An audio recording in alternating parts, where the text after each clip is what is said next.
Welcome to Dreamland. I'm so excited to have with me today Joe McMoneagle. Joe is known as the best operational remote viewer in the history of the U.S. Army Special Project Stargate. His intelligence collection results have never been surpassed and rarely equaled. His book, Memoirs of a Psychic Spy, is a must-read. It's a terrific book about what made Joe who he is today, his thoughts, his mind, and, of course, his extraordinary experiences. Welcome, Joe. Hi, how are you, Mara? Well, as you can see, I'm very excited to be talking with you today. Uh-huh. Well, let's start by telling our listeners about you as the Psychic Spy 001. Well, but first I'd like to say that I'm glad to be on the show, and the 001 identity number was simply given to me because I was the first one recruited.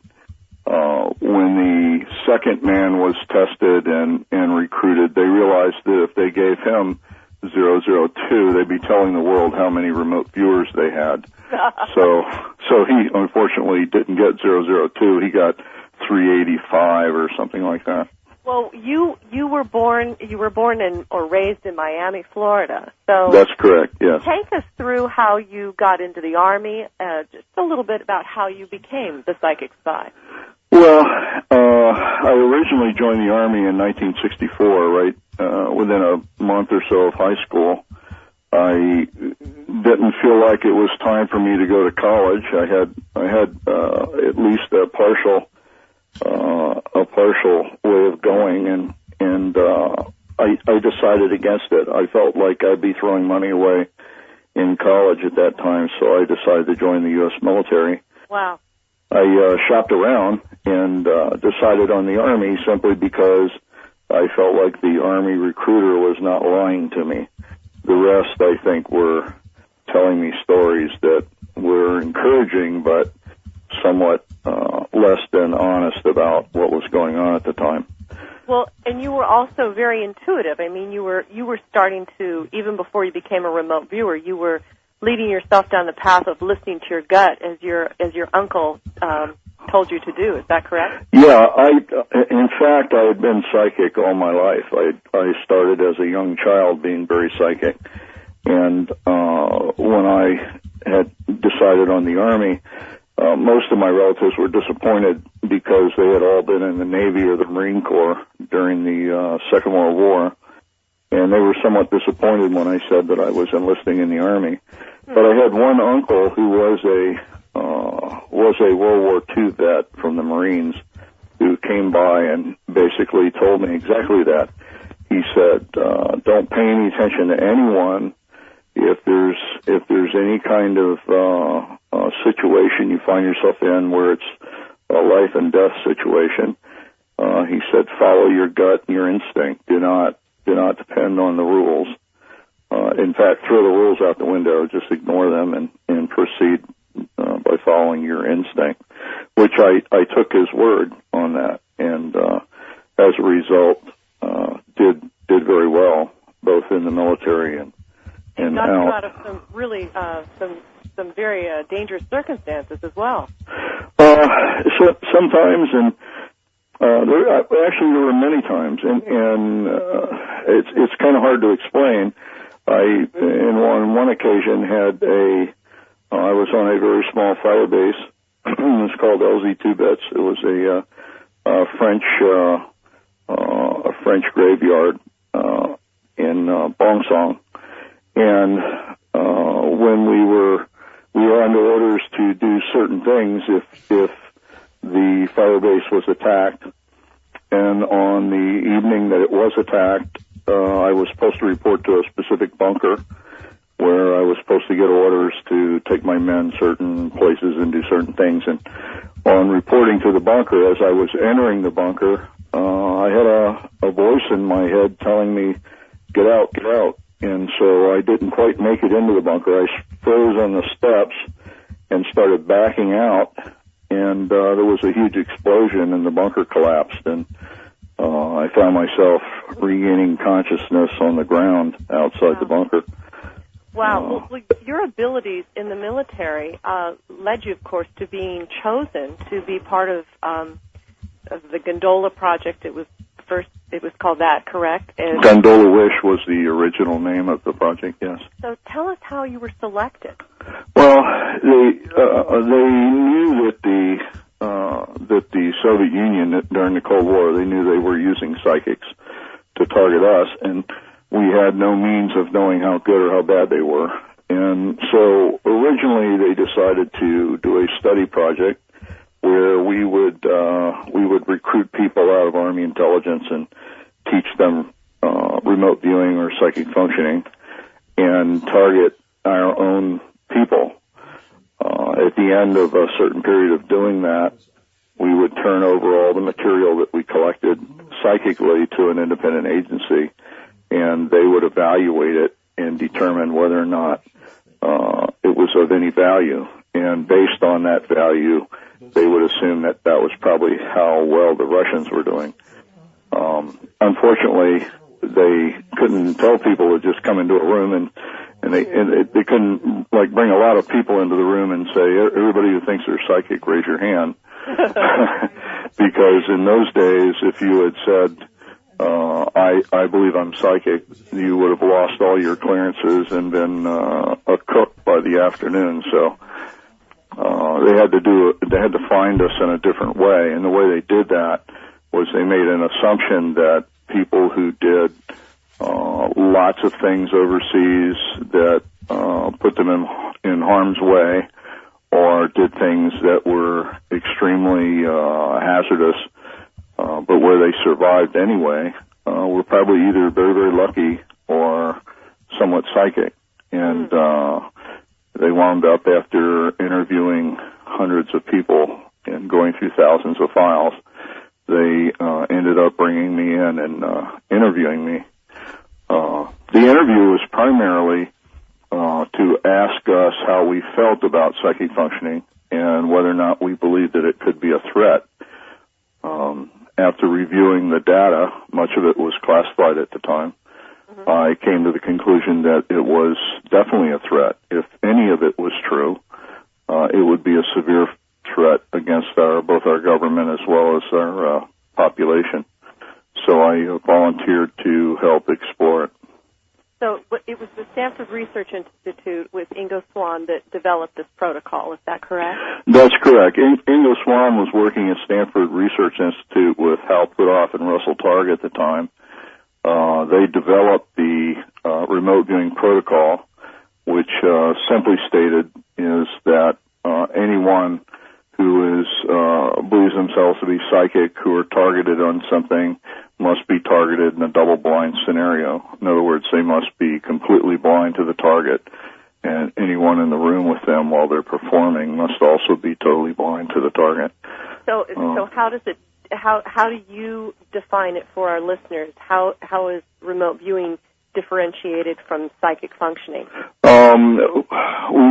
We know scientifically now that all humans are psychic to some degree. We also know that psychic functioning is very talent-based, much like a sport or the ability to play music or to write poetry, that sort of thing.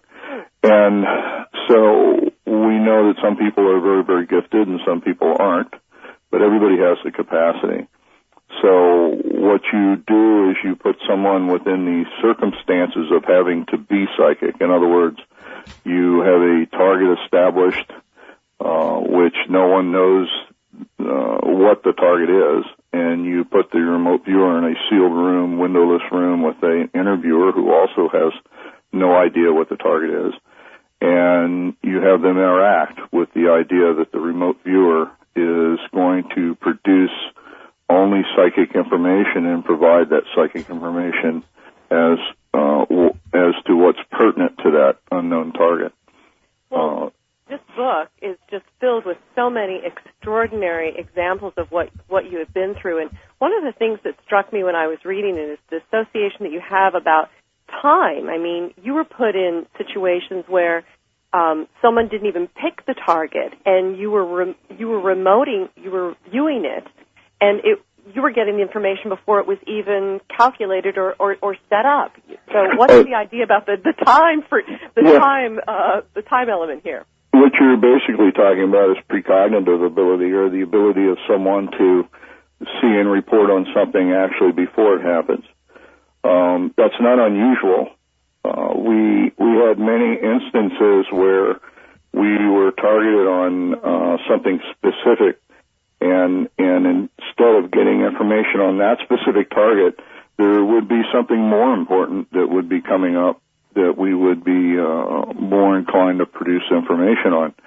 An example would be I was given a target one day, and it was in a double-wrapped opaque envelope, and I and the monitor were supposed to be targeted on a ship or something. And in the very beginning of the session, I said, no, there's something more interesting going on here. There's a general who's been kidnapped in Italy, and we need to find him very quickly because his life is in extreme danger.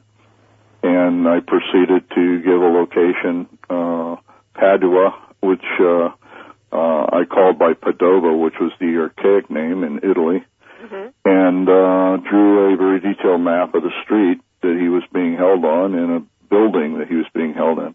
It turned out that morning, General Dozier, who was the commander of NATO in Italy, Ravenna, Italy, was taken by the Red Brigade, the Rote Brigata.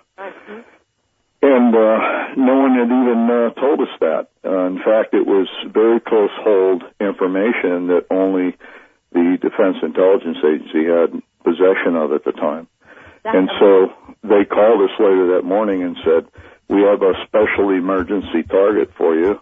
And my boss said it wouldn't have anything to do with a missing general in Italy, would it? And they said, well, how do you know that? And we passed the information to them. Well, you also, a year in advance, predicted when Skylab was going to, leave orbit and where it would impact on Earth? Oh, yeah. That was an interesting little project. That was between me and Dr. Hal Puthoff at Stanford Research Institute. He said it would be interesting if remote viewers could see into the future and predict where something might be going to happen. And I said, what would be a good target like that? And he said, well, we know that Skylab's going to fall out of orbit. We have no idea when or where. And so I faxed him a map that afternoon stating that it would probably impact somewhere in Western Australia. And I gave him a date, and I think I missed the exact time by a number of hours. I nailed the exact date, and I actually hit the place where it was going to impact. The only error I made is I had the debris pattern going, I think it was going west to east, and the actual debris pattern was going from east to west. Oh, gee, Joe. Something like that. Well, now, where were you when they were looking for the WMDs? Did they call you? I can't comment on WMDs. I'll lose my temper if I comment on WMDs. Yeah, well, there are no WMDs, by the way. There what? There were no WMDs, in my opinion. There were no WMDs. No, but that doesn't mean that there was not a very logical and righteous reason for invading Iraq. It's just that I don't think that was shared with the American public. I got it. Well, what happened in 1995 with Stargate? In 1995, they closed the project. It was formally closed, I think, in November of 1995.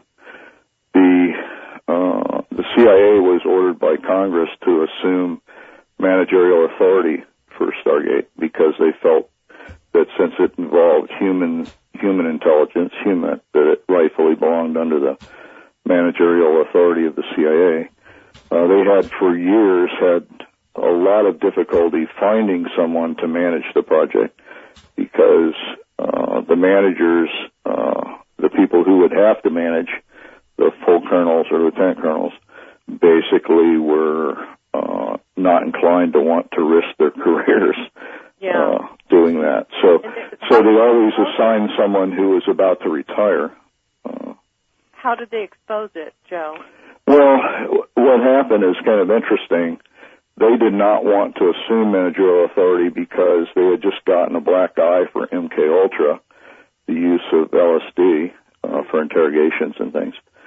And Congress dictated that they had to, so they did an evaluation of the program and found, based on that evaluation, that it was not a feasible or operative program. That was discussed and exposed on Nightline with Ted Koppel interviewing the director of the CIA at the time, which was Robert Gates.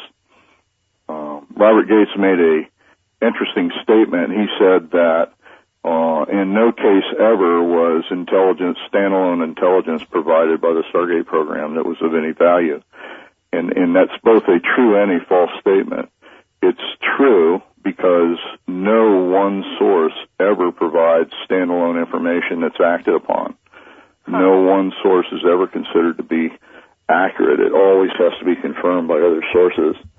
But the fact that they tasked us for 19 and a half years and we answered many problems for them was never mentioned. So. Wow. Well, we're going to come back and we're going to talk a little bit about remote viewing now and if it's being used. We'll be right back. You're listening to Whitley Strieber's Dreamland. This is The Edge of the World. Welcome back to Dreamland. We're with Joe McMoneagle. Joe, can you tell us whether this protocol in remote viewing is being used in the military at all? To my knowledge, no. There is no remote viewing taking place in the military at present. Well, what happened to all you guys? Did they just, send you off packing after 1995? Basically, that's what happened. They closed down the project as well as the lab. I was a research associate with Science Applications International Corporation at the time, and when they closed the lab and the project down, the information and the research was passed from SAIC to Laboratories for Fundamental Research in Palo Alto. That's a lab headed up by Dr. Edwin May. I'm a research partner there. I continue to work in research as a research associate with LFR, and we still do research in many areas to include remote viewing.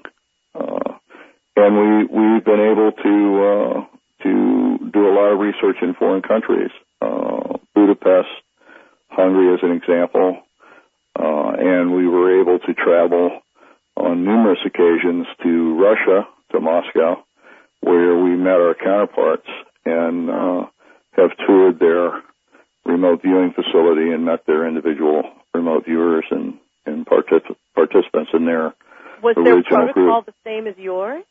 Did they steal from you and you guys steal from each other? Not exactly, but they did have a capacity to remote view that was substantial. They still do, as far as I know. Their top remote viewer is a woman, and I met her, personally met her, and I was awarded a Legion of Merit for my viewing. Yeah. She was awarded a equivalent medal in the Russian military for her remote viewing during the Chechnyan War. The difference was that she did her remote viewing of the battlefront from a mainline battle tank in Chechnya, while I did my remote viewing from the leisure of my home or California or Fort Meade of Russia and other places. I asked her about that. I said, why on earth would you risk your life to do remote viewing at the front lines? And she said that that's what their politicians and generals felt needed to be done in order to get accurate information. And I kind of chuckled at that because she knew better. They wanted to put her in a heightened state of awareness. Did they really think that was helping? I think their whole motivation was exactly that she needed to understand the importance of the information that she was providing, and the fastest way to do that would be to insert her right into the front lines. I don't disagree with that, by the way. It may be a way of keying off the better remote viewing, since we now know that remote viewing is highly likely tied to a survival mechanism. Well, you and I talked a little bit about this when I was at Monroe regarding the backgrounds of people that are more capable of this because of post-traumatic stress in their life. Right, exactly. But if you were to stand on any street corner in any city of the world and randomly select 200 people on a street corner, you would probably select, statistically speaking, you would probably select a single world-class remote viewer. But if you wanted to increase that number, you would select specific places to go and recruit. If you went to, say, the detective squad in New York City, you would, and randomly selected 200 officers out of their detective squad, you would probably randomly select 20 to 25 world-class remote viewers. The higher the risk involved in the job, the more likely you're going to be selecting world-class remote viewers, especially if they survive over any length of time. Well, that's really interesting. You also talk about in your book that being a remote viewer or talking about being psychic is further complicated by the fact that there's just no clearinghouse or testing agency that can verify or validate good from bad psychics or remote viewers. Right. This is a significant problem, especially with police departments and sheriff's departments and things. They're forced into a situation where it's probably advisable that they just take all of the psychic information that someone feeds them on a major case and just throw it in the trash, because they have no real means of determining what's good information and what's bad information, or who's a really, really good psychic and who's a really bad psychic, other than maybe a refined history or something that they might have with that individual. Over the years, I've established some very close working relationships with a number of police organizations, and that works. But right. They're just basically overwhelmed with the garbage as well as the good stuff, and they have no means of determining which is which.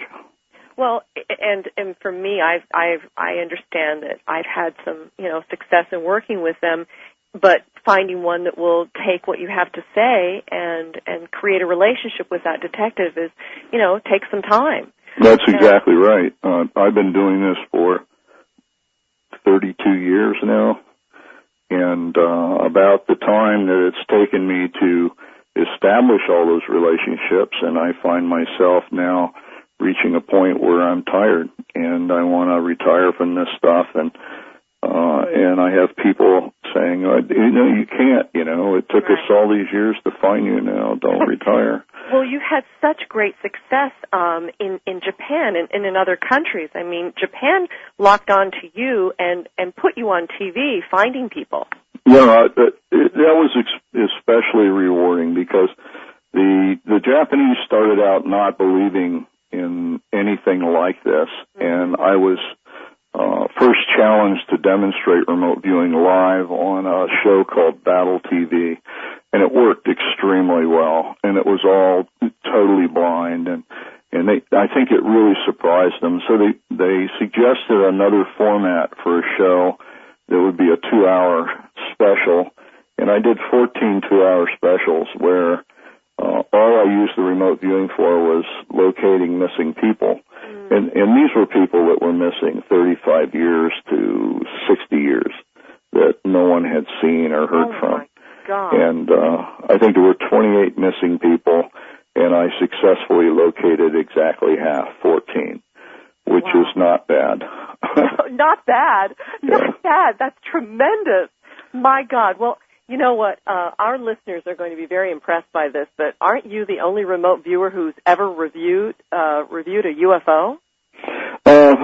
I was as far to my knowledge, I was the only remote viewer that actually targeted a formally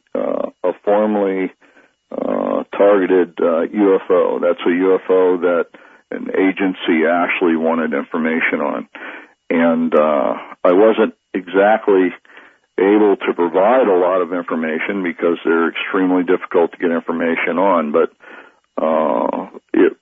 I found that it was interesting that an agency that may be predisposed to everyone may be predisposed to believing has a lot of knowledge about a UFO would actually task me to look at one. Well, didn't they actually have proof in frames of a satellite picture, taking pictures of it? Oh yeah, they actually captured in three frames in a row. They actually captured an image of the UFO entering the bottom of one frame, doing a 90-degree right turn in the second frame, and exiting from the bottom of the third frame.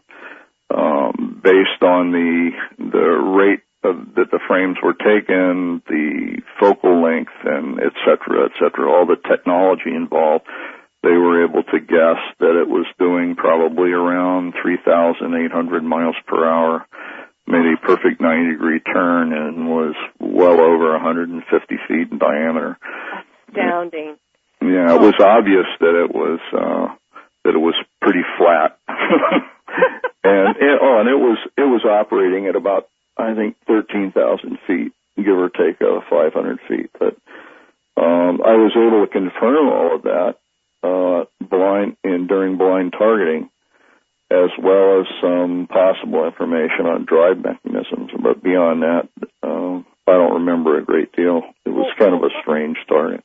What recommendations do you have for our listeners about those who are interested in training in this protocol? Because I know you're talking at Monroe Institute. You give talks at Gateway and Guidelines and the remote viewing, but what do you suggest?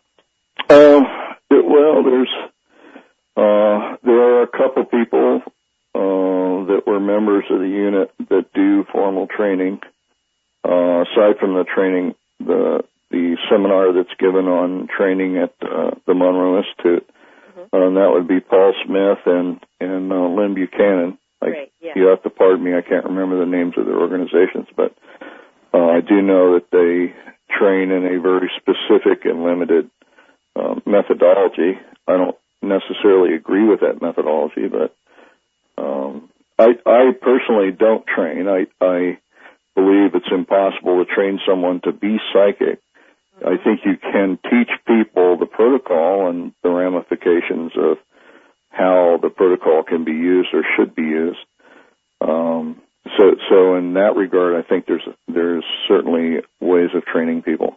But in terms of improving psychic functioning, the only way I'm aware of doing that, since everyone's psychic to begin with, is through applications or using it. In other words, practice. Right. Well, your other books, you have Mind Trek, The Ultimate Time Machine, and The Remote Viewing Secrets. I love your books, Joe. I think that this Memoirs of a Psychic Spy is just a terrific read, and I see that you're scheduled to give a presentation at the upcoming UFO convention in Los Angeles this coming July 2011. Right, that's sometime 2011 in July. And I'm going to be giving a presentation there, so that'll be fun. And at the J.B. Rhind fundraiser sometime in February of 2011? Right. They're going to have some kind of a fundraiser and some other things going on there in February. And I've been asked to partially MC that, which is going to be fun as well. I've always liked the things that the J.B. Rhind Center is doing in the arena of the paranormal, and I think they affect a lot of people and have a tremendous effect on how people feel about the whole subject area.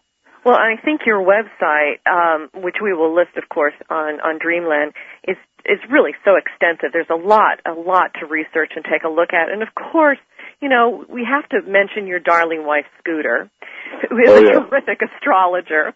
Yes, absolutely. She is definitely a world-class astrologer. She's really, really good at it. Well, it's been wonderful meeting the both of you, and very excited to have you here on Dreamland. And I know that Whitley's going to want to talk to you. And thank you so very much, Joe. Thank you for your time and your patience, and seeing you when I did the Gateway program and having you come in and speak to our group was just such a treat. And I continue to learn from you, and I'm such a big fan. Thank you so much, Joe. Thank you, Marla. I really appreciate the interview. This is Whitley Strieber. Subscribers, don't miss me talking to Joe McMoneagle in the special interview in the subscriber section. This is really extraordinary stuff. He came up with some quite amazing things that he has to say about what he has really done in this. The Psychic Spy 001.